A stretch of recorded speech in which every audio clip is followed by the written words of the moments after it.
Thank you. I always forget she does that.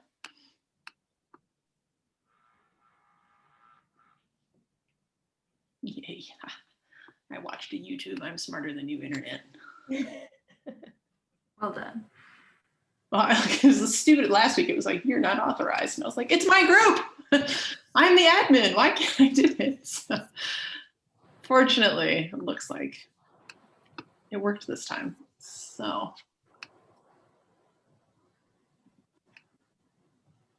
Hooray. All right. Good. So we'll give people a couple minutes to join us. But if you are trickling in either on Zoom or on Facebook, welcome. And thanks for hanging out with us tonight. This is the second of our Into the Homestretch panel discussions with makeover trainers. We wrangled some of our finest trainers from years gone by to come and share their experiences tonight. So if you watched last week's session, we had some Western-based trainers. And this week we have some English-based trainers, but spoiler, a lot of those trainers go back and forth. So actually you're getting a well-rounded discussion no matter which week you're watching.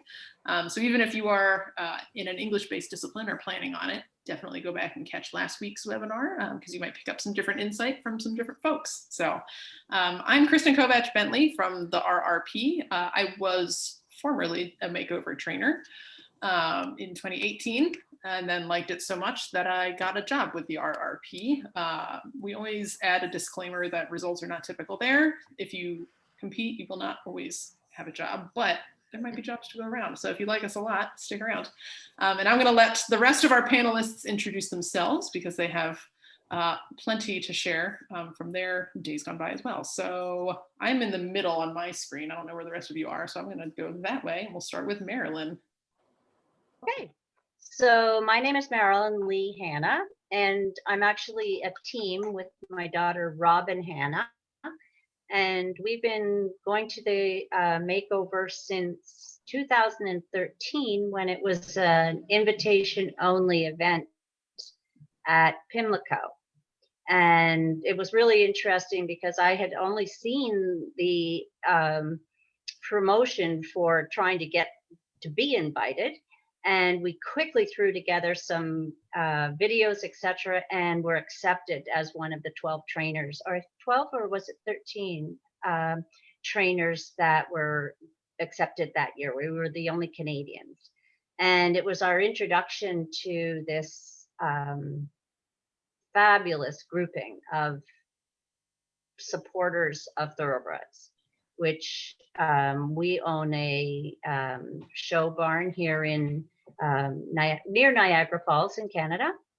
And as many of you have probably experienced, if you show in any other circuits, the warm bloods have become so dominant. But we love the thoroughbreds. I was raised on thoroughbreds, showing thoroughbreds. So it's really become our niche here in Canada, which is really fun. So then it was exciting when all of a sudden the makeover was going to be a big horse show, but we really didn't know what to expect. Robin is a hunter rider primarily, and we have a big lesson barn here as well as show horses, but we do promote the thoroughbred within our barn, and our kids learn to ride on thoroughbreds, probably ponies, maybe ponies first, but then thoroughbreds.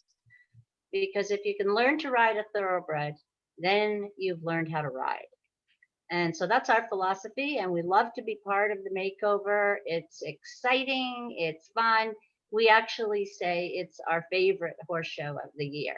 We were disappointed, of course, last year, but we're hoping the borders will be open and we can bring our 2020 horse, who's a superstar and now going to be ridden by a junior, and our 2021 horse as well. So we're looking forward to seeing everybody there.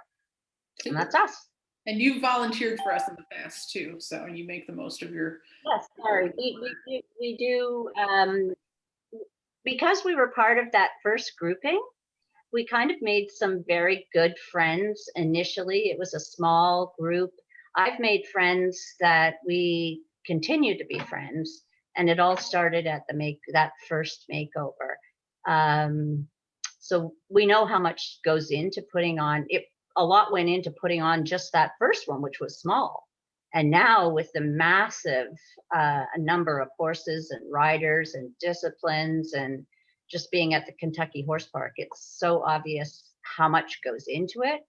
And we like to be part of it. It's fun to be part of it. It's great. I love wearing my volunteer t-shirt. And yeah, Robin, because she is, like I said, primarily a hunter jumper rider, she volunteered to do the course designing for the hunter, because we know how important that is, and we wanted to have our input into it. And I also like announcing. I do announcing at the hunter ring and hunter jumper ring. So if anyone wants to volunteer, it's a really great way to get to know people, to feel a part of the makeover, which I think is the best part of the makeover, is being part of it. Yeah, well, thanks for helping us out in the past. And of course, thanks for being with us tonight. Well, we look forward to doing it again. Fingers crossed. Yeah, hopefully we'll see you in person. All right. I don't know what everyone else's screen looks like. So to me, the next one is Lauren. We'll just have at it. I started coming to the makeover to watch when they moved to Lexington. And I think like the first couple years when I came to watch and wasn't participating yet, we still did like a clinic day, or there were some cool educational things. I've still got a notepad with like stuff from like the first time I watched the makeover, which was fun. The first time I got to participate was in 2017 with a horse named Woodford Channel. I call him Woody. He's super sweet and special. And he actually won the field hunters in the freestyle this year. So that was like something we didn't expect, and lots of fun memories with him. And then the next year in 2018, I had two horses. One was Indy's Little Bro, and he, I think, was second in field hunter and had a top 10 freestyle. And he was one that I sold. And then Straight Jersey was top 10 in ranch work and a top 10 freestyle. And he's one that I still have and dabble with Western things on the side, which is a lot of fun. And then in 2019, I took a student's horse, Frank's Gift, and he did second in field hunters and second in dressage. So kind of have gotten to dabble a lot across a lot of the makeover disciplines, and I've really enjoyed that. This year I sold. Versatile, because you did Western dressage and field hunter, so it was neat to see him in two sets attack in the finale. Yeah, now he's a kid's horse, so he's a pretty versatile guy. They can kind of do it all. I had a really nice 2020 and 2021 horse who've already kind of like found their perfect home. So I'm looking forward to turning this year into a volunteer vacation and maybe being back at it in a few years. Right. Nice. Isabela, why don't you go next? Hi, so She's back, everybody. I competed in 2015, 2016, 2017, and 2018.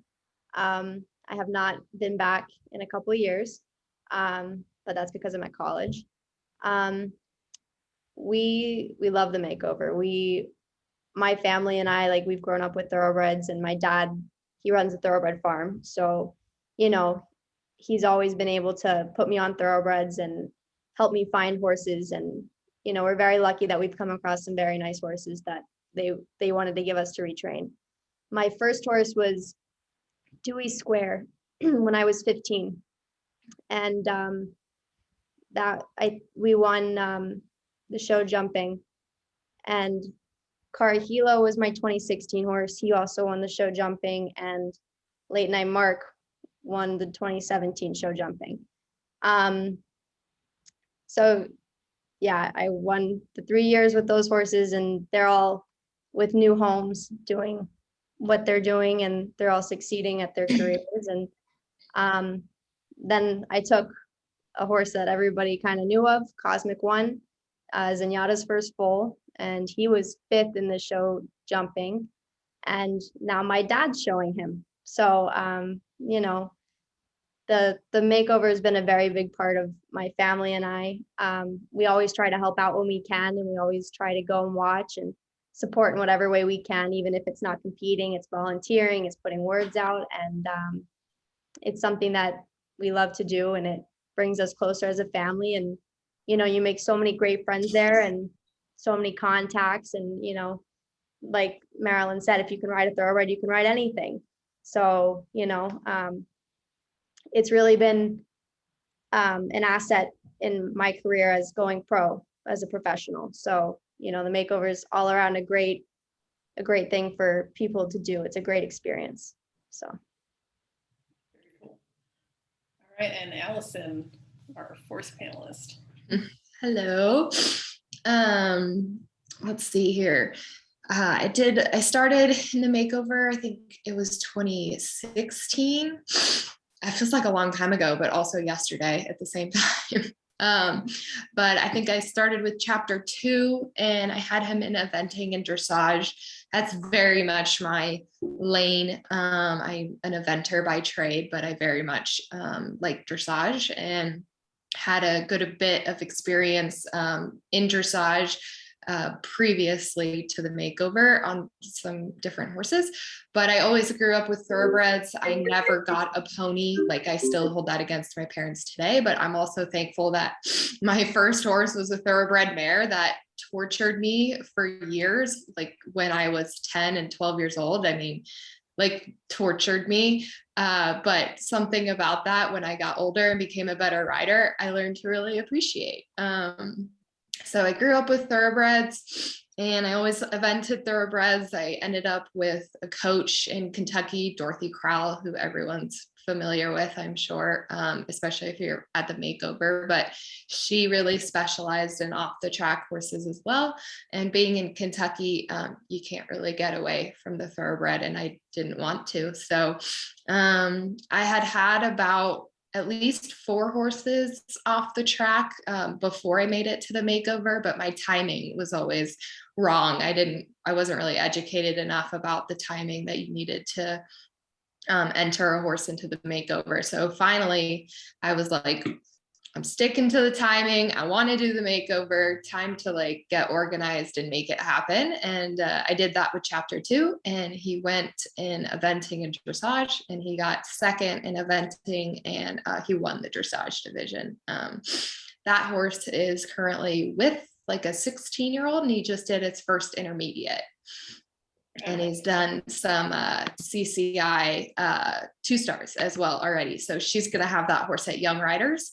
So that'll be exciting. Everybody cheer for him. She's like this tall, and he's like a giant. So they're absolutely adorable. And then I had Big Ralph the next year, 2017. Actually, I think I have this all wrong. I started in 2017.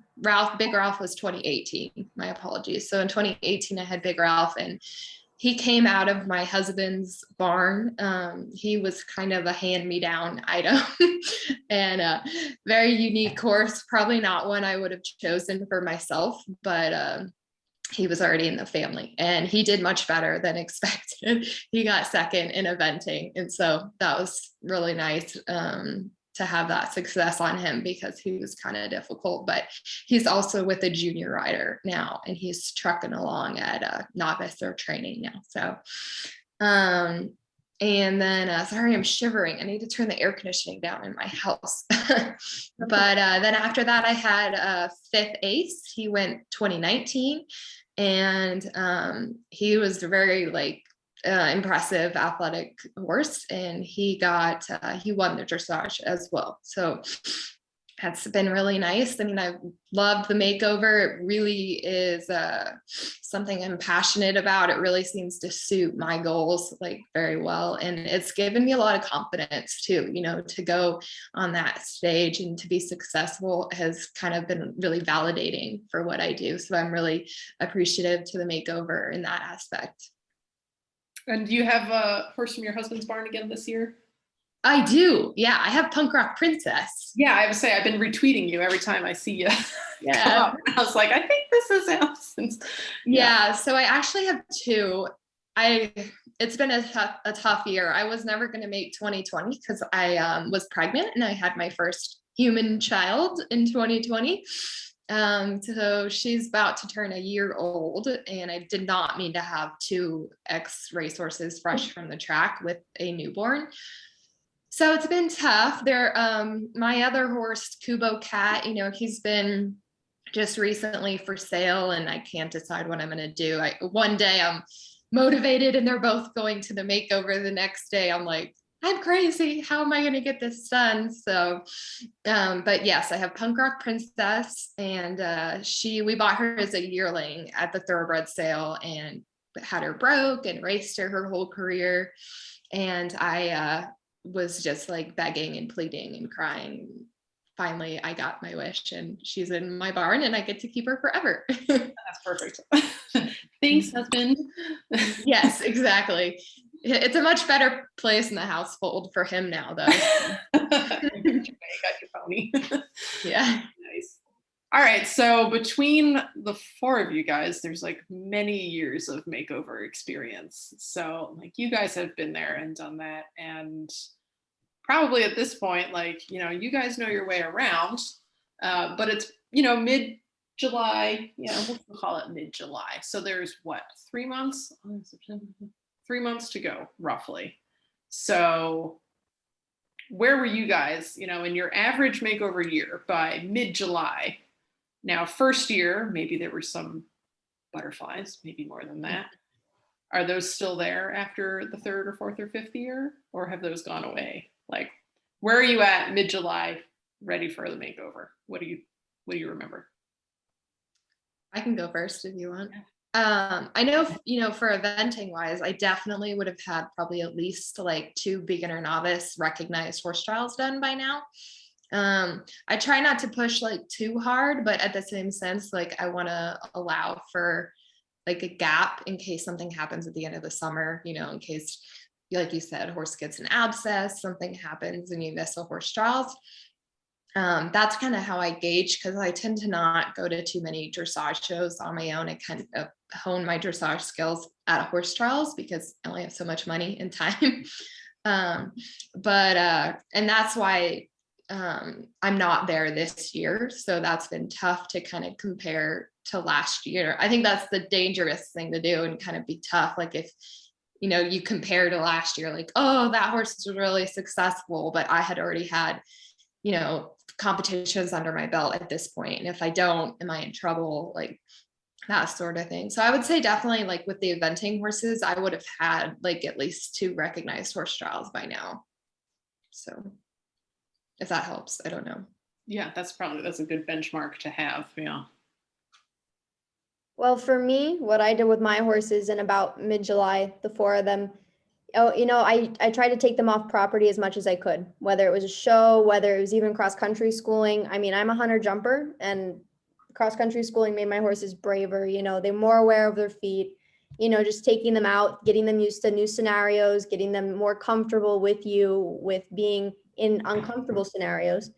And one thing that I really worked on the whole year was basic flat work. A lot of people are really like antsy to get to shows, antsy to do a lot and get in the ring and jump them around. But I just took my horses to the shows. I'd walk around in the rings, I just kind of let them relax into it. And then I would start, we would usually have a couple shows under our belt, but like local shows. And, we did a lot of basic work, flat work and grids and gymnastic work to help with their jumping techniques, at least for the hunter jumpers. But the horse will really tell you what they need at that point, in July. You don't really want to rush it, because what I think is the makeover is more of, like a pit stop. It's not really like you're aiming towards that for the rest of your career, you're setting these horses up for the rest of their life. So you have to be for my horses, I was very aware of how their flat work was and how they responded to me transitioning. So, it depends on the horse, but one year my horse got sick, my horse Carahilo, he got very sick. I think he had colitis or something, and he was like skin and bones. He was in the hospital for a week in July, and we didn't know if he'd make it to the makeover. But at the end of the day, we wanted to go to show, we're still there and it's a good experience for him, but there's no pressure. It's supposed to be a fun event to showcase the thoroughbreds. So, in July, yeah, we were just taking them off property, getting them comfortable. So.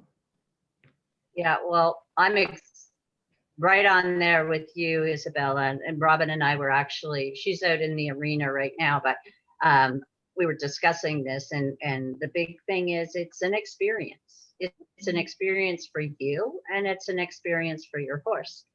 And you will find when you get there that there are going to be people who have been showing since, depending on where you live. I mean, we live in Canada.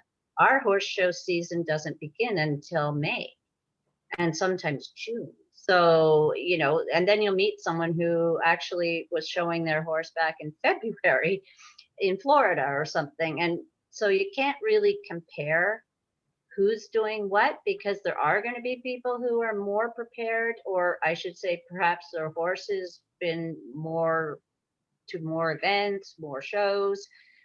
But what you're aiming for is a positive experience for yourself and for your horse. And so not to rush them.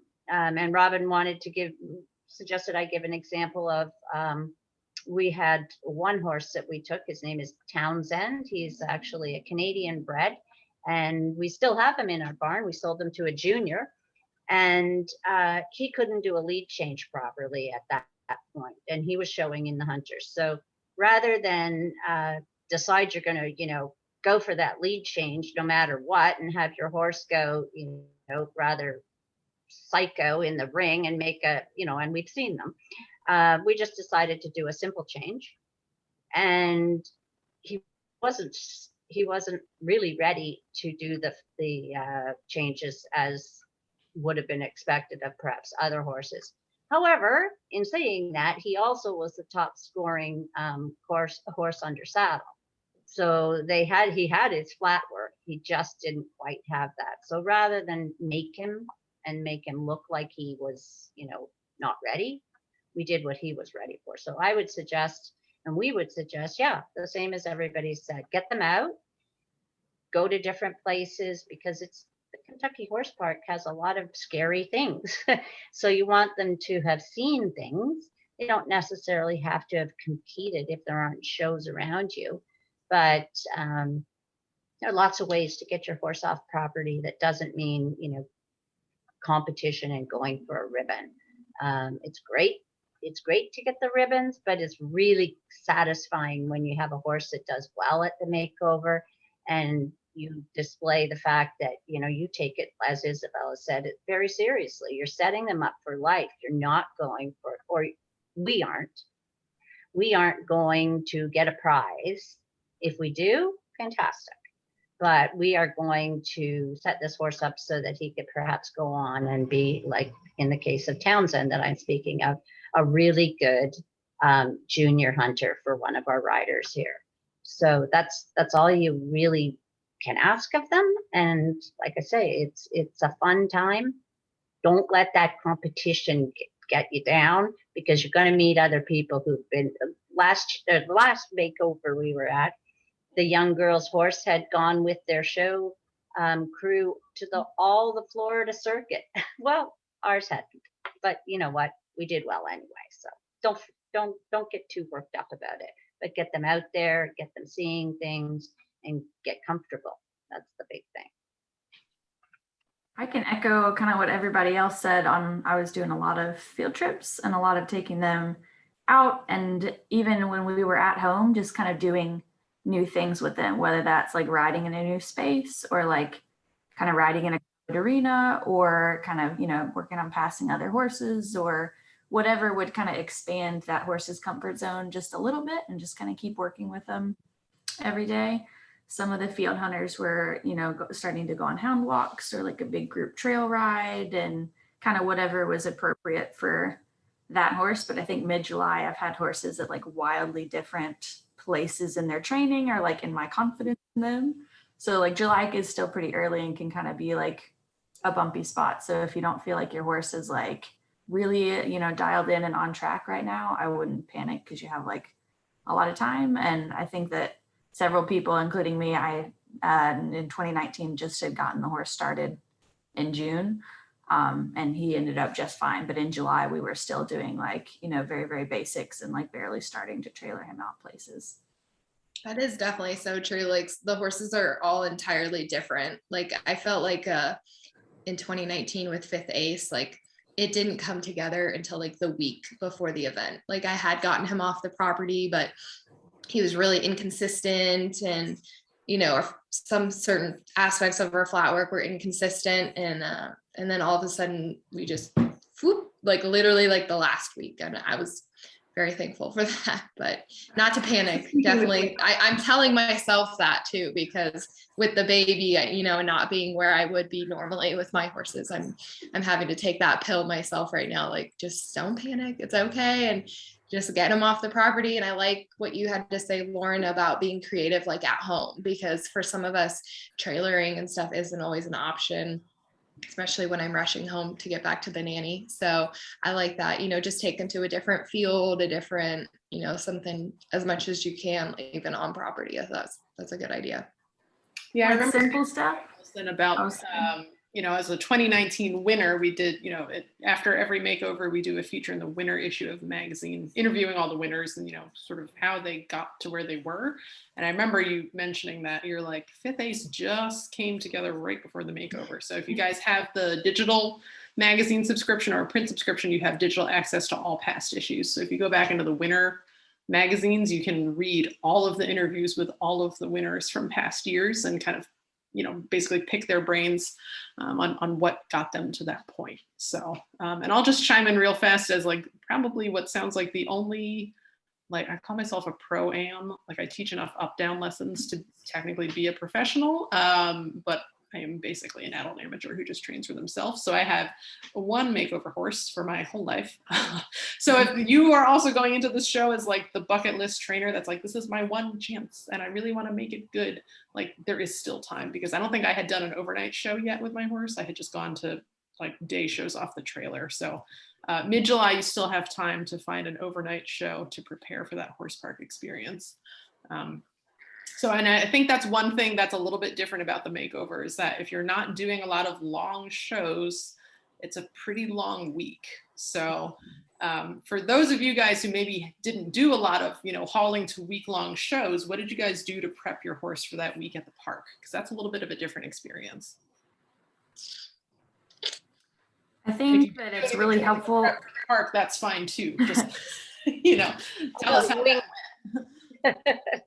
I'm like a little spoiled because we live, close by in Lexington. So I think a few of my horses have actually gotten to like cross country school or like go to the park for tip or something else. But just in general, I know not everybody's horses are like on a stall routine, but it's really helpful if your horse is like comfy and okay, and like what recipe works for them as far as staying in. Because I know that some people's horses might struggle with that. I had one horse who did really, really well if he had his head out, but having the door closed was like way too much. So I brought like a metal screen.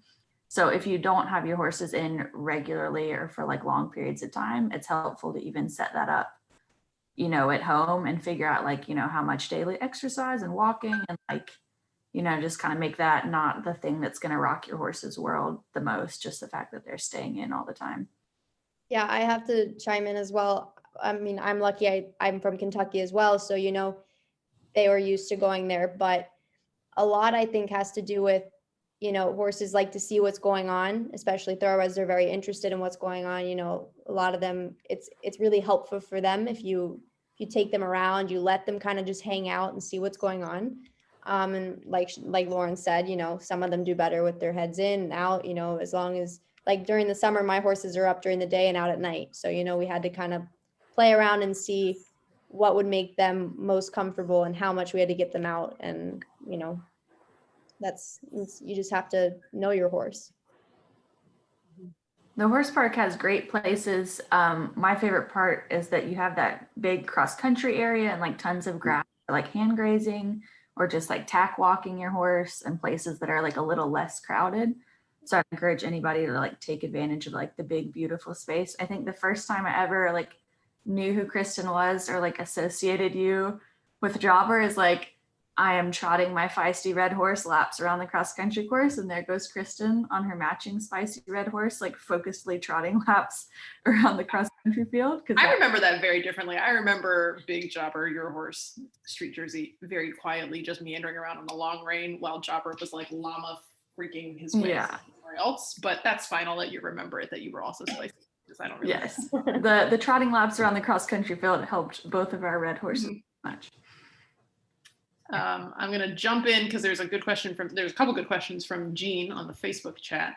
There is a designated lunging pad. I think we're going to try to enforce that is a lunging pad a little bit better because people end up riding in it and then there is no space to safely lunge. But there is a designated lunging ring, and there are multiple warm-up rings that you do not need the ticket to school in. So those will be open to school anytime during the day. So we went over this a little bit last week too. We don't want people riding in the middle of the night because then there's no one around for safety. So the rings are only open like during daylight hours. I think most of the rings are also not lit at night. So schooling rings are open during the day where, you know, you can be monitored just mostly so that, you know, if someone has something happen, you're good to go. Can you do trotting? Yes, you can ride in whatever areas are open. You can ride at whatever pace you like. I mean, within reason. If you're like galloping balls to the wall from one end of the horse park to the other, we might shut that down.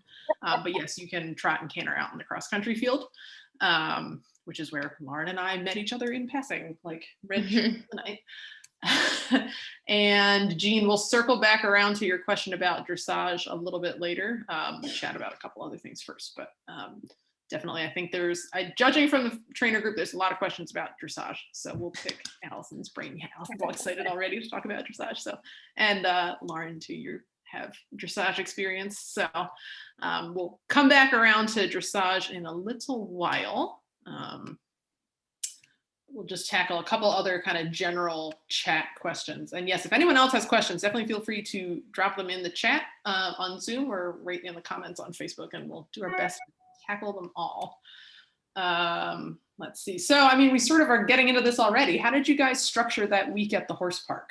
You know, and you guys have all had experiences at different like iterations of the makeover that were maybe a little less structured than they are now. So what does a week at the makeover look like for you guys? Busy.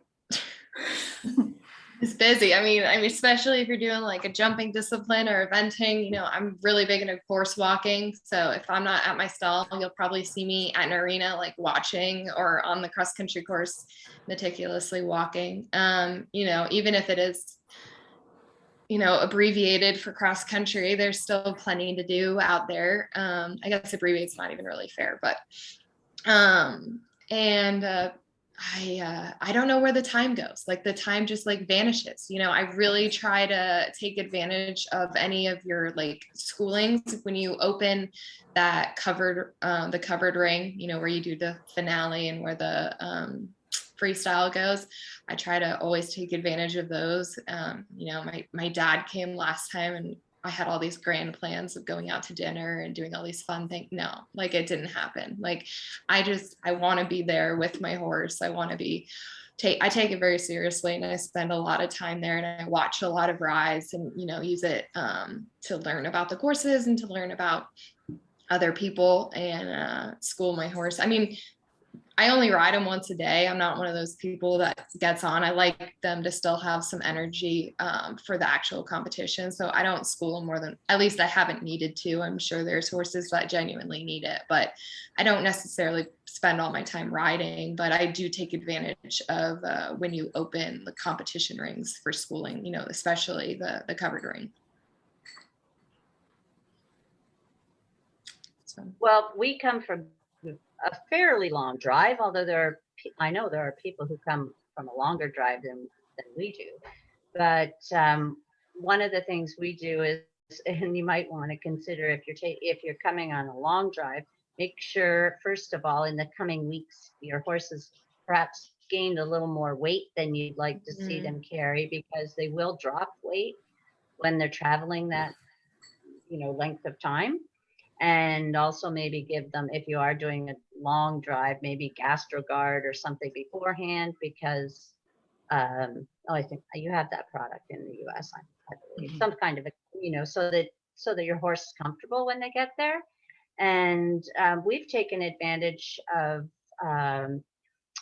you know, the schooling rings and getting them out every day, and watching carefully for the times for the schooling in the different rings, because there are specific times and people don't appreciate it when you show up 5 minutes before the schooling is closed, and there are a lot of horses out there too. So one of the things I would say is, if you can get out at a quiet time into the schooling rings, it's a good thing, because your horse can get kind of, well, some of them can get kind of fried if they're faced with a lot of different horses galloping around, and it does get busy. One thing we do, and I'm going to give a little plug to Night Watch. I know the horse park is a very busy place during the day, but it certainly quiets down at night. And because we don't stay on the property, we generally try to make a little bit of a holiday for ourselves. So we stay at a hotel, but we get somebody, if the business is Night Watch, and she's looked after our horses every time we've been at the makeover, and she'll come and check on them, make sure everything's good. If there's anything happening at night, when you're trying to get a few hours of sleep, she'll let you know. It's nice to have that. And some people, I guess they sleep there, but in a stall or something, I'm not sure, but we don't. So it's a good thing to take advantage of, and it's very reasonably priced. So you might want to look into that if you're traveling a long distance and bringing a group. Yeah, there's camping. So, if you have a living quarters trailer, you can stay in the campgrounds. I do not believe you can stay in a stall. If they find you, I'm sure they would remove you. So if anyone is like, "Oh, don't do that, please." You can nap in your cabin during the day, but you cannot stay there overnight. So yes, please find out. But yeah, that's like the campsite is far, far, far from the barn. So if you're like, "Oh, it'll be fine, I can hear my horse from the camper," you will not be able to hear. Oh, it's a very far walk or bike ride, uphill, downhill. Yeah, it's not close. Yeah. So, but yeah, Night Watch is definitely, I don't remember what her rates are, but it is the best. It's very reasonable. Yeah. It's very reasonable. It's a lot more reasonable than having your horse get cast and having to have a vet bill or something the next morning, Yeah, it's very, very reasonable, I think. And she's great. Now, Lauren, do you come and go? Like, do you head out or take your horse home at night? I don't remember what you've done in the past. I haven't been. We are about 40 minutes away from the horse park, but I've always left the horse there and just kind of left all the stuff set up for the week. And then I do stay at home and come back every night and take care of the rest of the farm and everything. And it's just been easier than hauling them back and forth every day. But if you had a horse who really needs like the turnout, I know the horse park has the round pen options. One year I did like a share with several other people. So we just used it for an hour or something. And there are farms around here that offer like layover type situations. So like if you have a horse who like needs to go in a paddock at some point, there's like lots of different options. You could just trailer a short distance away from the horse park and find somewhere that they could have a field. I'm lucky that I live 20 minutes away. So, we'd rather keep our horses on the same schedule they were kind of on, to keep them comfortable, not really like it's a big deal, keep it kind of the same routine that they had. Some nights we would leave them there, but I mean, if you're local in Kentucky and, you have a place to put them at night, if you're close, like, I think it's nice, so they keep to their same schedule and, it doesn't stress them out too much, but depends on circumstances. So. Mm-hmm. So now you guys are all, veteran trainers who have done several makeovers in the past. So a lot of this question, you may have sort of figured this out early on and already made changes. But what is one thing you wish you had done differently? Maybe from your first year, maybe you learned from that mistake or poor choice, or maybe something that you're still working on. Who wants to own up to it? I think for me, we focus so much on like our horse. We got to get our horse there. We're training our horse. It is very helpful. And I did not do a great job my first year, but have learned from them that like personal stuff, like just like working on your mindset a little bit. A lot of people are saying right now, like I have nerves, I'm so stressed. I'm big on like focusing on the things that you can control. And horses are horses, and none of us have ever had a perfect horse or ever will. So just focus on like the things that you can control. Focus on like what you need for your discipline, like break it down into smaller goals, and really just try and like relax and stay the course with your horse. Like they are going to be who they are when they get there, and like that is okay. And they are to a large extent like not something that we can control. So you'll have a lot more fun if you just like write down some goals, write down some like things that are like attainable and within your ability, and then just like enjoy yourself and enjoy your summer with your horse. Try not to stress about it. One thing I would say for like younger junior riders and people who kind of do this on their own, when I first did my first horse, Dewey Square, you know, I didn't know what I was doing at all. You know, I kind of did him on the side, so I didn't really ever ask my trainer for help. I kind of, you know, just did it with how my dad was helping me and how I was thinking things were going. So it's a bit of a learning experience. You know, after that, I realized I do need help, you know, to keep me, you know, learn to keep growing and to keep making sure that my horse is also going in a good direction, you know. So I think the one thing I learned is that it's okay to ask for help. You know, it's, yes, you're the trainer for the horse, but you can also, it's good to have an outside opinion, you know, someone else who can help see things that maybe you can't, you know, and maybe they point out a couple pointers that might help you. So, you know, I think, you know, it's worth asking for help if you need it. And don't be afraid of criticism, you know, constructive criticism, you know, I mean, it can only make you better. So I think one thing that we are always probably too guilty of is we're so proud of our horses. Like we, you know, it doesn't matter if, you know, as I was saying, that Atlantic Shogun went into the show hunters in, I think, second or third in the finale and ended up sixth because he just literally was terrified of the venue, the big screen, the cattle, and you know, all you can do is really laugh. I mean, he was a great horse, showed well in the hunter ring and did really well. It was just something that was a bit too much for his brain. Now, in saying that, that same horse was sold and to a girl when we got back here to Canada, and he is taking the hunter ring by a storm. Like, and that's the show circuit that I'm talking, not thoroughbred shows. Not only thoroughbred shows. This is warm bloods, everything. And I think he was at the last show he was at. He was champion in the 2 divisions he showed in. So, you know, I think that groundwork at the beginning, it was so important for him. And yeah, he didn't win the hunter division, but he's gone on to have a winning career. So not everyone can win at the makeover, but if you do, great. Let's see, I think, okay, done differently. I had a rough week before with Fifth Ace.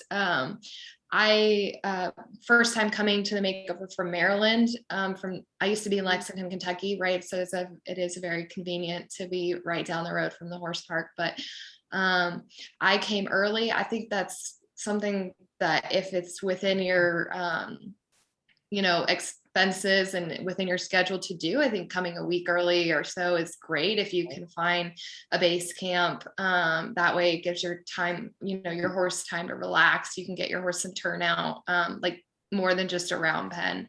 But that saying, so they still need to be bubble wrapped a bit, because I kind of landed at my home base the week before the makeover and tried to stick to my normal schedule. I introduced the horse to the paddock and I turned him out at night. I mean, he was out before the actual sun went down, but it was a foreign paddock to him. And he ended up running through like 3 fence lines and ended up being at Hagyard the very next day. So that was definitely a mistake. I didn't foresee that coming. You know, I took him, I kind of tried to just be on my normal schedule. And in hindsight, I maybe should have protected him a bit from that circumstance and maybe turned him out during the day and more of a bubble wrap situation. It all worked out, but I guess that's probably the biggest mistake I've made that I wouldn't do again. Yeah, it's a toss-up, right? Like we want them to get turnout so they're not bonkers when they're in the stall for the whole week at the horse park, but then also we need Yeah, like try to, I don't know, be smart about it, but accidents happen no matter what you do too. So Right. Yeah, horses are horses and big destructible goofballs. So hi, Robin. Hi, how's it going? Good to see you. So Yeah. the other half of the Marilyn Lee party is here. So now we can also pick Robin's brain too. So Robin, we were just talking about, we're going to just throw you right in the deep end. We were just talking about things we would have done differently, or maybe mistakes that had been made. And you've gone to plenty of makeovers, so you might have learned from that first one. And it's Yeah, I did. I really learned the first time when I didn't ride my horse in the arena because he didn't care about anything. And I felt like, it's fine. I almost died. And we have added now, and we were chatting about this before we started the webinar, because already it's amazing what I have already forgotten from 2018 when I competed and what we now do, as our RP staff. But there is now designated arena familiarization time for finale horses who didn't compete in there already. So maybe we also learned from your experience. But yeah, there's now designated time for all those finale horses to come and trot around and take a good look at all the banners and the jumbotron and the people and the stuff, and there's a lot going on in that arena. So Well, the year that I did him, there were like cows in a pen behind a tarp, and he was like 17.3 and was like looking over the top at them. It was. Imagine the cows were probably like, oh. That is also so if anyone is nervous about cattle, the cattle come in a trailer, they get deposited right into their ring, and we have the cattle as the last event on finale day. So, and then the cows get back in their trailer and they leave. So nobody has to see any cows that does not want to see cows. So there are no cattle put up on the makeover site. The cows come and go. Very well broke. Excellent trailer loaders. Yes, we've all learned many things from the early days of the makeover. Although, was it in 2018 that somebody stabled a zebu, which is some sort of African cow? It was halter broke. They were leading it around. So you can always, there's a chance you'll run into that. It was part of their freestyle. So I want to know what you're going to see at the horse question about the dressage format, because I know, judging from questions in the trainer group, there's a lot of questions about the dressage format. So I'm going to turn it over to Alison and Lauren to talk a little bit about how that format has worked for them in the past and what you guys have done to prepare for that, because it's a little bit different from a just conventional dressage show. Lauren, you go first. Okay. The format was new to me. I hadn't done dressage until 2019 at the makeover. And so the idea of the freestyle ride, I think that a bunch of people have questions on. Some people had that, really mapped out, like exactly what they wanted to show and ride. And some people kind of adapted depending on how their horse was that day. So it's definitely worth, like, while you're practicing at home, like set a timer for 5 minutes and see if what you're hoping to show, all of your gaits, both directions, all those things, you're going to get through in your time and not get lost. I believe somebody has like, a little bell for when your time is up, but other than that, you need to keep track of your ride and what you're getting in by yourself. The two rides were in two different rings. So, I came in and did my demo ride. My horse accidentally ended up being like the last one of the day. So like I ended up, everyone at the makeover is super kind, like do not feel bad meeting random people. And I asked the second to last person, I was like, hey, will you leave your horse here? So my horse is not the only one in all of Rolex Arena alone, because it is a very big, very open space compared to a lot of dressage shows. You'll have 3 rings set up in one very large stadium, and you'll have a few minutes for your horse to kind of relax and walk before you go and do the second part of your test in a different ring. So when you get arena familiarization, just kind of take tours around the whole stadium, and you can go in between and around all of these rings, because you don't know like which, you'll go in more than one of them for your like freestyle test and your actual test. Those are the things I remember. If you have anything to add, Alison. Yeah, exactly. Like you said, there's 3 dressage rings set up with plenty of space between them. I mean, that arena is huge. So, there's plenty of space around your ring to warm up. I mean, the judges stands in 2019, I thought were pretty impressive. They used the big gazebos So make sure you show your horse that, there's lots of plants and the gazebo, and there's a human being inside there that can kind of scare them occasionally. So I definitely, even trotting around, I make sure to say hello to the judge, to get the judge to talk back to me so that my horse can acknowledge that there's like a person in there, and make sure that they see it, because I don't want to come down the center line and have it surprise them. But and then you do the training level test first. At least that's what I remember. You do the training level test first. Could have gotten that backwards. And then you go to that like right away. So you can spend like a minute or two refreshing yourself or refreshing your horse, but depending on what you want to do, I think you can almost go straight in to the second ride. And just to touch base on the terminology, because I'm not a dressage person, it's the test and then the demo ride, and the true freestyle is what you would do if you're in the finale, where like you pick your music and, I don't know what we're calling it in the rule book. I would probably refer to the demo is always what I called it, just the demo ride. And then the finale, I've just called the finale. I tend to like do a version, if not almost the same thing, of my demo, because in my demo, I tend to do like the absolute best I'm capable of, like movement wise. And so if I did that, I don't really have any more to show. So I kind of go to the finale and do something very similar. I might adjust it based off how my horse performed, but it's kind of just like a second demo in my mind, at least. So Jean, if you're still watching, hopefully that answers your question, but if you need to clarify, definitely feel free to shoot another comment. The demo is fun. I wish USDF like had a division for that, like at every level. I think that'd be so fun. Like if it'd be like Gambler's Choice jumping, but for dressage, right? Like, yeah, it'd be so fun. Like a first level demo class, a second level demo class. I think that would be cool. I'd be all about it. I like being creative. It's a fun opportunity to be creative and think out of the box. Start that letter writing campaign now. See if that all right, so we're getting close to 8, so I'm gonna give us 2 questions to wrap up. What was the best memory, best performance you remember from your makeover experience? Like which horse and why was it so memorable?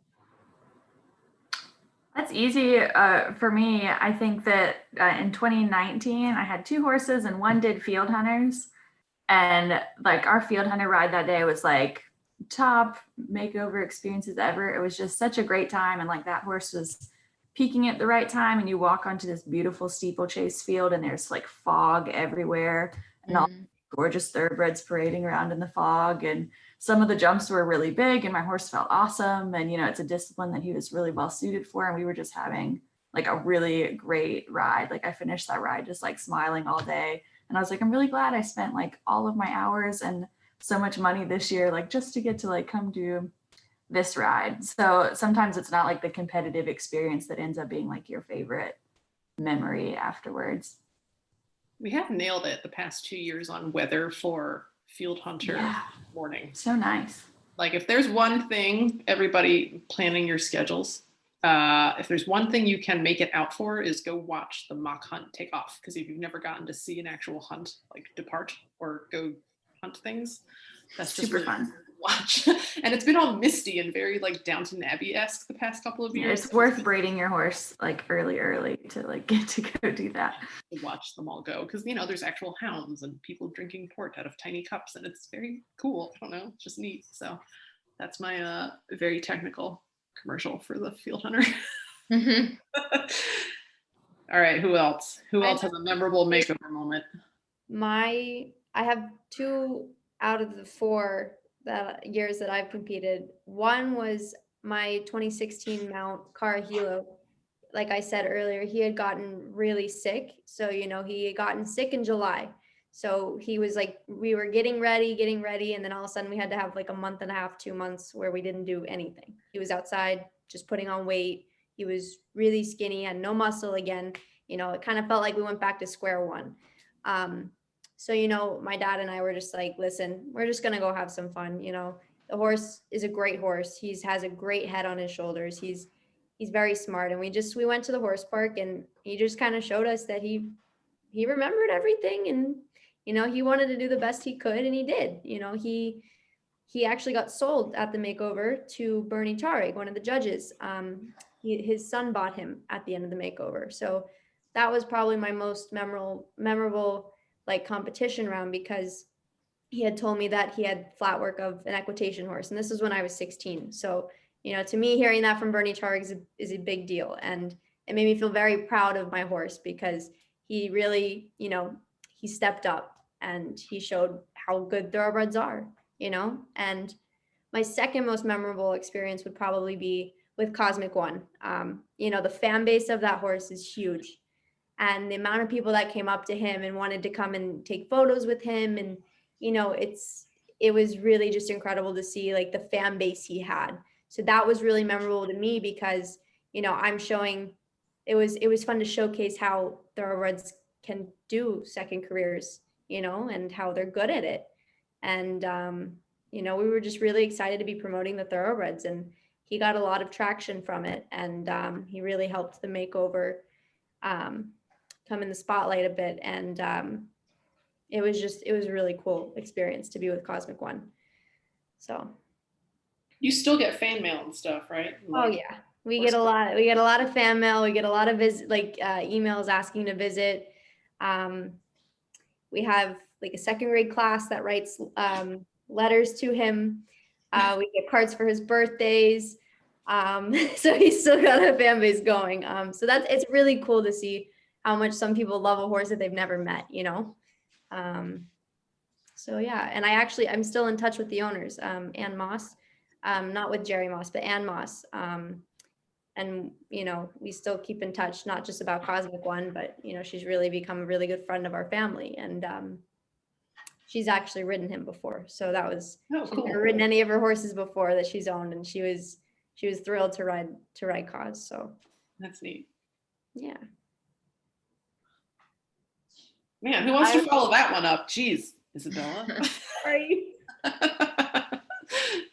One of the highlights I've had over the years, well, there have been two, I think, and that is that at the very first demo makeover, we had our horse Satapek, who was Robin's makeover horse, and he's a Thunder Gulch offspring. And we also brought along with us our little horse that we got from one of the rescue organizations in South Florida, and a Florida Track, actually. He'd been rescued by the South Florida and gone to Florida Track. And Robin was allowed to bring him as well. He wasn't a competitor, or shall we say, he wasn't really part, but he kind of stole the show. He was so phenomenal. And we told his story about him because he was found emaciated and with cement buckets tied to his hind legs in the Everglades. And he was rehabbed. And just from a picture, that's how Robin and I buy our horses. We see pictures and we get this like feeling, and then we buy them. But this one we adopted, and he ended up being a sensation in the show ring, and he's still showing today and shows the hunters. And I think that really gave us chills, because it was amazing to see him go and strut his stuff out there at Pimlico. And then the last one that really also gave me a bit of a spine tingling thing was when Robin was riding Townsend. That was 2017, I think. She was just schooling him down, and Ira Schulman made his way in his golf cart. He came over particularly to say what a fine horse that was. And if anybody knows who Ira Schulman was, hopefully you do. If you don't, look him up, Google him. He's been recognized by the makeover. He's probably seen and passed on more thoroughbreds than anybody alive today. And he passed away, I think it was maybe 2 years ago. But to have him comment on that horse was really something. It made me very proud. That's nice. Oh, I think the downside of going last is I can't decide now. I've had way too much time to think. I have so many. Like, why do I have to pick one? I mean, so many. I'm not I opposed. know. I mean, most recently is what comes to your mind first. And Fifth Ace, like our dressage that we did that day, not the finale, but the day in the Rolex ring. It just was the best feeling to like walk out of the arena and go, that's literally the best I can do. I think I'm mostly competitive with myself. So, to walk out and go, I'm literally not capable of doing any better. Like that was just felt so great. I put it all on the table and I always remember that feeling, it just feels great to do your best. And that doesn't always get to happen, unfortunately, with different circumstances. So that was really special. And then I'll remember Big Ralph's show jumping ride in the eventing, because I think it was like the only clear round I've ever had with him. He was a really difficult, lanky, awkward being of a horse. And also he was like 17 too. And the fact that he went and he just jumped his best ever and had a clean round. And I was like, cool, that's never happened before. I feel great. That's the way we want it to happen, right? Yeah. So, and that horse was really hard. So that was just really nice. And I have a third one. Can I have three? yes. I love being there with my friends, and especially like being successful with my friends. I've been able to, the 2 times I've won dressage, a really good friend of mine has won the eventing. So it's just been fun and to make new friends and stuff as well. But I like cheering on other people, and it's fun to not only be successful, but to see your friends be successful at the same time is just ideal. So I'm going to touch base with Jean one more time. All the competitors do the dressage test and then the demo. Yes, that is correct. And then if you do make the freestyle or the finale for dressage, then you can add the music. But there's no music in the demo ride. It's just a silent demo. So I think they have like background music in this stadium. yeah, I think they're all Little elevator, pleasant music, but yeah. you don't choose anything unless you're in the finale. But play whatever you like in your head. That gets you in the zone. A decision been made yet? Yes, that was the decision that we were waiting for USEF. Spectators are allowed the makeover. We're anticipating a normal full makeover experience. If you have not read it yet, we did send out a big update on Friday. So, and that would have been covered in that big update email. So if you did not get that email, check your spam folder because we sent that to all of the competitors for 2020 and 2021. It was a very, very long email, but all the information you would need, basically where we're at in the moment was in that email. So pour yourself a glass of wine and sit down and read that mini novel. Lots of information in there. So I'll let people comment with any last questions they have, but while people do that, the last question for our panelists, what is your biggest single piece of advice that you would give this year's class? Mine would probably be that to not handle the makeover so much as a competition. Like for me, it's just like we go down, show our horses, have fun, make friends. It's more like, I hate to see the people so nervous about, oh, I only have 2 rounds in the hunters, and that like it's really for fun and to showcase the horses. Also, I know we're only allowed 1, but I'm saying 2. There's 2 of you. Yeah. Don't push your horse just to try to be successful at the makeover. Like they need to have a long-standing career. It's not like I had this one horse. He was a phenomenal mover, beautiful jumper, not a good lead change. Has one now, didn't have one then. So, we made simple lead changes at the makeover, and it was fun. I was happy with him. He went what he needed, to do what he needed to do. And yeah. Yeah, I agree with everything that you said. I mean, you meet so many great people there. Everybody's willing to help everybody out, and you just have fun, be proud of how far you and your horse have come, and don't compare yourself to others. Everyone's journey is different. Everyone's horse is going to be further along, or, it just depends on everyone's horse. but I would say, yeah, it's a pit stop. It's not the end, goal for your horse, so I'd say, my biggest piece of advice is practice your basics, have fun, that's what's going to get you where you want to go. I think I would add to that, just have confidence and like your knowledge of your horse as an individual. Because at this point you have had your horse for like varying lengths of time, but you probably know them really, really well and as well as anybody else does. And just have confidence in like knowing your horse and doing what they need, because all horses are going to be really different. They're going to be at wildly different places. And the best way to like help your horse is to like ride like yourself the way you would ride at home. So just kind of be confident in that, like you don't have to be like anybody else. You and your horse kind of, you do you, and just enjoy being there with them. You took mine. Sorry. No, that's okay. I was mine is very much like what you said. It's like, know your horse and put your horse in a place where it can be successful. There's more flexibility in the competition format of the makeover than there is anywhere else. So take advantage of that and do what suits you and your horse best, whether that's, what you ask of your horse in the demo ride of dressage, or maybe you don't do dressage, or maybe you do, I'm kind of constantly evaluating my horse and what our strengths and his weaknesses are, what's something that's going to scare him, what's something that's going to show him off. And if you don't know that, or you're unsure, like Isabela said before, go get help, like go show them to somebody else. I do that a lot. I send a lot of my video of my young horses to, other trainers, and I say, what do you think? But that's my biggest thing, is just to really know your horse and his strengths and his weaknesses, or hers, if you're punk rock princess. That's such a great name. Great name.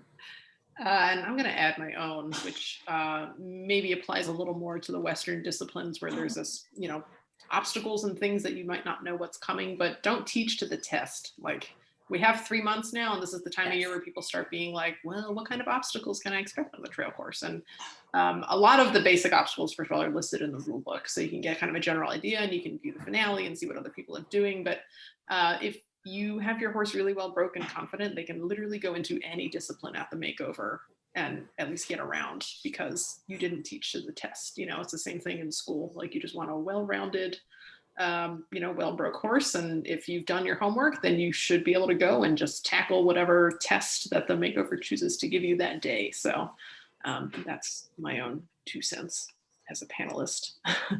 A couple questions came in from Summer. What is the name of the Night Watch person so we can reach out to them on Facebook? Elaine Nicholson?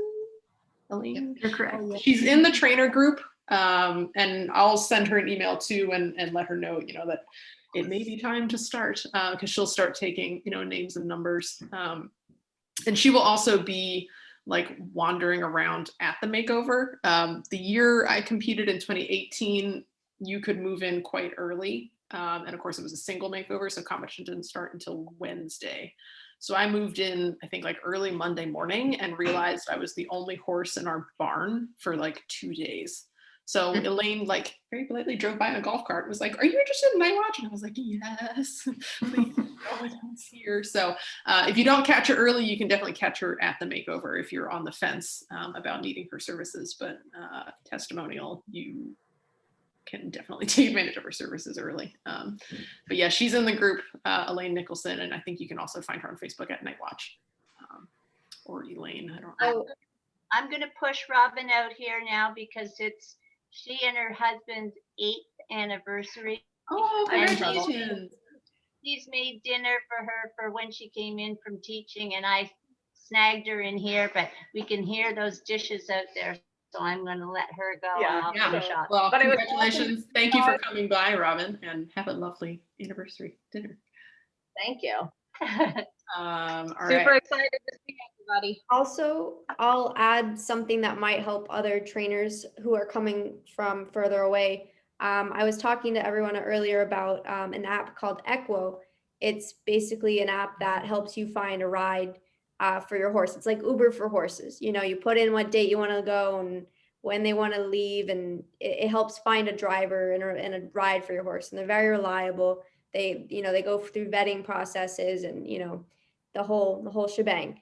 But they basically, you just put in like a request for a ride. So EQUO, is that what it's spelled? EQUO, yes. Okay, I'm going to put it in the comments on the Facebook page. Yeah. It's an app. It's very easy to use, and that's how I find rides for my horses. If you're in a pinch, or you know, if you plan it out, they'll find a ride for you. Good find. One more question on the Facebook page. Do you feel it's beneficial to do 2 disciplines? That's a good question. And I think there's different I'm a answers. chronic 2 discipliner. It depends on you and it depends on your horse. If I'm of the mind that like if you're going all the way there and you have the horse and you put all this into it, like I enjoy personally doing a second one. But I kind of like am a jack of all trades, and I like have added a new discipline every year that I haven't done yet, which is not the right path for everybody. So don't feel like you need to just because, but it's been a great way to try, you know, a new goal or a new discipline. And I've been able to find locally, you know, ways to show and prepare, or a trainer to help me with that, kind of leading up to it. So I think that if you have the time and the energy to really be prepared for a second discipline, I've really enjoyed it and it's worth doing. And I think Alison mentioned like all disciplines have such a unique and flexible format compared to competing in that discipline outside of the makeover. So it is, you know, I have found a pretty friendly, you know, entry into trying something new if that floats your boat. Definitely. I think there's definitely pros and cons to both. Like you said, it kind of goes back to know thyself and know thy horse. You know, I've tend to do better my second day, whether that's because we got the nerves and the everything out on the first day, you know, depending if I've done 2 disciplines, sometimes I tend to perform better after I get the first one out of the way. But also like for this year and where I'm at now, I think maybe 2 disciplines going to be too much for me, too much stress, too much time. And so I've kind of recently decided to just hone in on one thing, and that suddenly actually made me feel a lot better. So I think it just depends on your schedule and your horse and where your headspace is or abilities are. And adding to that, like, you know, I'm a hunter jumper, so I like to give my horses in both rings, you know, just so they get some experience, and, you know, it helps them kind of wind down or get them used to the atmosphere, you know. And like Alison said, sometimes you do better in one than the other, you know, because either your horse is settled in or you're settled in. So I just think, yeah, it's know yourself, know your horse. And if you choose to do 2, it's good experience. If you want to do 1, it's also great experience. Just depends on you and your horse. Yeah, we've done 2 before the hunter jumpers. And actually one time Robin was going to do the dressage, but we didn't. It just got too busy. If you have 2 horses and you're trying to do 2 divisions, you know, you are kind of at the mercy of where you're designated to show. So it can get a little bit hectic. Plus Robin was not feeling the dressage at that day. So you want to look your best. You want to do your best. It's not a joke. So, you know, if you're going to do the 2 divisions, I think, and she didn't really feel like she was going to be competitive or even, you know, to do the dressage. So I think you think it through carefully. And if you feel like it, yeah, it does make sense, because if you come a long way and you've only got like, it's like basically 1 division you're doing, that's a long way to go for, you know, a couple of trips around the hunter ring or wherever, you know, whichever discipline you're doing. Yeah, if you add a second discipline, I would just recommend, you know, really reading the rule book and familiarize yourself with the format for that discipline. So like, you know, I think a lot of people pair eventing and dressage. So obviously you've got 3 phases of eventing, and then you have 2 dressage tests. Essentially, you have the test and the demo. So that, you know, might end up being a lot, or that might end up being just right for you. And same deal, you know, you have 3 phases of eventing, and then also the show jumping test, you know, so it's not necessarily as like, oh, I'll just add a second class. Like each of those disciplines has, a fair amount of format to it. But that said, yeah, it's a long way to go. And especially if you're, like me, like the bucket list trainer, and it's your one shot, like, why not, make it, enjoy it and get the most out of it. And it's fairly inexpensive to add a second discipline if you've gotten to this point. So, see how it goes for you and see what disciplines work well for your horse and go together. That's not to say like, oh, eventers can only do show jumping and dressage. Like, no, do eventing and hunters if that's what works for you, or field hunters or barrel racing, or whatever works. So I'd like to see that. Yeah, I don't think we've ever. Well, there Barrel was racing. a youth who did barrel racing and show jumping, I think, in 20. Yeah, there was something like that, show jumping and Yeah, we do recommend that, like, don't just add one on a whim and then figure out how to do that discipline the day Later.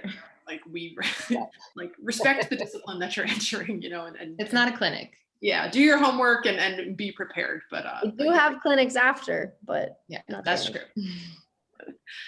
But yeah, you just want to be respectful of the people who are there for those respective disciplines, and that's what they prepared for. So I think we've hit all the questions from our viewers. Yep, keep fingers crossed for the border to open from Canada. We would love to see all of our Canadian competitors this year, but so far it's looking promising. So Robin did want me to add in too. She said she wanted to remind everyone that she's always available to help anyone. I mean, in our disciplines particularly. So, and no cost or anything like that. Just if somebody needs some assistance with a hunter in particular, but a jump or two, she's always willing to help anybody. You just need to look for our stalls and come and see us. Yeah, Robin's always been great about offering coaching, and there will be a number of professional trainers who will do that too. So yeah, and anybody who's coming to the makeover without a coach, and you think you might benefit from some coaching there in person, definitely keep an eye on the group and feel free to make a post requesting some extra help too. So everyone is around to help. This has been called the friendliest horse show or the happiest horse show on earth. I have seen that in print. So it is a very friendly place, and nobody should go home feeling unloved. So, all right. Well, if you guys are watching this on demand later and you have questions, definitely feel free to drop them in the comments or just post them in the trainers group. And these lovely ladies and anyone else experienced from the makeover will have plenty of answers for you. If you have like granular detailed questions about the makeover itself, please send those to secretary@tvmakeover.org, questions about like move-in times and stabling and stuff like that.